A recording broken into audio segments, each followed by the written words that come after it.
লোকৰ বেংক একাউণ্টলৈকে হস্তান্তৰ হ'ব। এইবাৰ অৰুণোদয় বেংক একাউণ্টৰ লগত আমি আধাৰক সংলগ্ন কৰিছোঁ। বহু সময়ত আমি দেখা পাইছিলোঁ যে অৰুণোদয় হিতাধিকাৰীসকলক আমি যেতিয়া টকা পঠিয়াওঁ, বিভিন্ন কাৰণত বহু মহিলাই আমাক আপত্তি কৰে যে আমি অৰুণোদয় ধন পোৱা নাই। কেতিয়াবা আপোনালোকৰ বেংকৰ যদি ডিটেইলছ বা বেংকৰ একাউণ্ট বা ATMৰ নম্বৰ আপোনালোকে যদি আন কোনোবা ব্যক্তিক দি থৈ দিয়ে, তেতিয়া তেওঁলোকেও এই টকা বেংকৰ পৰা উইথড্ৰ কৰি লৈ যাব পাৰে। সেইকাৰণে এইবাৰ আমি আধাৰক বেংক একাউণ্টৰ লগত সংলগ্ন কৰিছোঁ, যাতে একাউণ্ট হোল্ডাৰ আৰু অৰুণোদয় মাতৃগৰাকী নিশ্চিতভাৱে একেগৰাকীয়ে ব্যক্তি হ'ব পাৰে। কেতিয়াবা নাম বেলেগ হয়, একাউণ্ট বেলেগ হয়।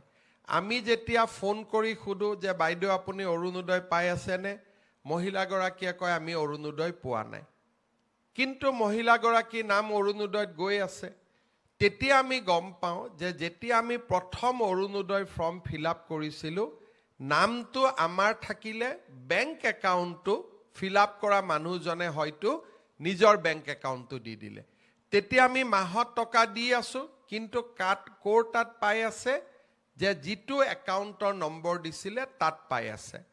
লাহে লাহে আমি বেংক আৰু একাউণ্টৰ নাম আৰু মহিলাগৰাকীৰ নাম একে আছেনে নাই তাক পৰীক্ষা কৰা আৰম্ভ কৰিলোঁ। বহুবিলাক আমাৰ খেলি মেলি দূৰ হ'ল। এইবাৰ আমি আধাৰৰ লগত ইয়াক যেতিয়া সংলগ্ন কৰিলোঁ, ভৱিষ্যতে আমাৰ বেংক একাউণ্টটো হ'ল, নামো একে হ'ল, আধাৰ তাৰ লগত থাকিলে এতিয়াৰ পৰা অৰুণোদয় নামত কোনেও খেলি মেলি কৰিব নোৱাৰিব, আৰু যাৰ বাবে এই ধন প্ৰদান কৰা হৈছে তেওঁলোকৰ বেংক একাউণ্টতে এই পুঁজি পাবগৈ। এইবাৰ যিহেতু আধাৰৰ লগত আমি বেংক একাউণ্ট সংলগ্ন কৰিছোঁ, কিছু মহিলাৰ আধাৰ সংলগ্নকৰণৰ প্ৰক্ৰিয়া এতিয়াও শেষ হোৱা নাই।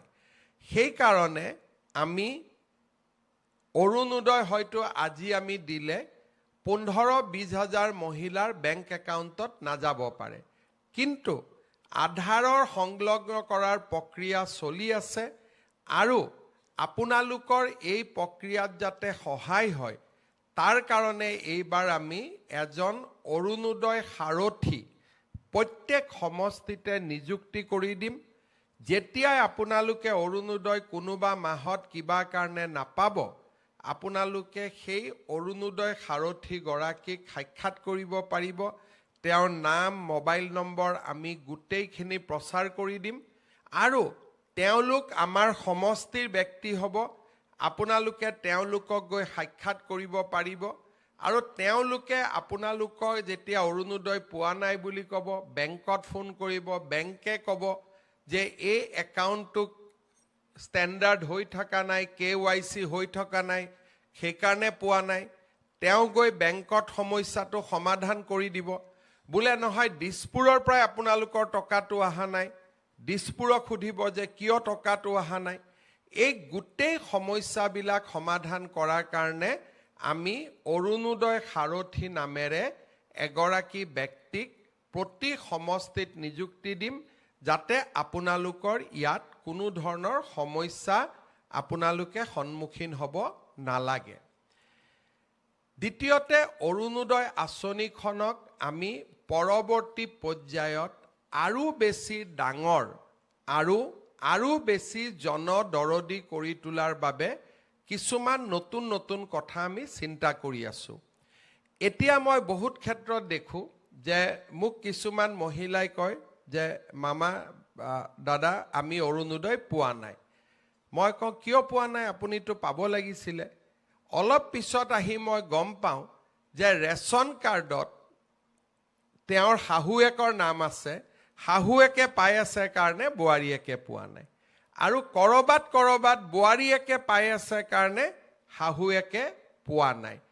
সেই কাৰণে বহু মহিলাই অৰুণোদয় নোপোৱাৰ অভিযোগো চলি থাকে পৰৱৰ্তী সময়ত আমি এনে পৰিয়ালসমূহকো কেনেকৈ যোগ্য মহিলাগৰাকীয়ে অৰুণোদয় পাব পাৰে তাৰ বাবে আমি ব্যৱস্থা ল'ম দ্বিতীয়তে নিৰ্বাচনৰ সময়ত মই যেনেকৈ কৈছিলোঁ যে আমি লাহে লাহে অৰুণোদয় পুঁজিৰ যিটো আজি আপোনালোকে 1250 পাই আছে তাকো আমি লাহে লাহে ইয়াক বঢ়াই লৈ যাম